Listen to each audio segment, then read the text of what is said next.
Salutare și bine v-am găsit la un episod Pilot 1. Da, suntem aici cu o tabletă GPS.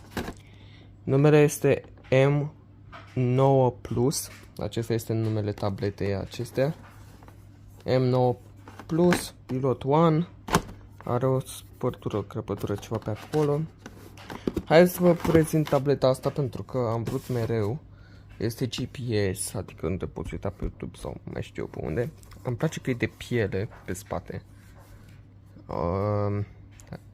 Are o formă foarte interesantă. I-am găsit butonul Power. Să vedeți, am găsit butonul Power. Da, așa că cred că facem o treabă. Se vadă aici frumos, Pilot 1.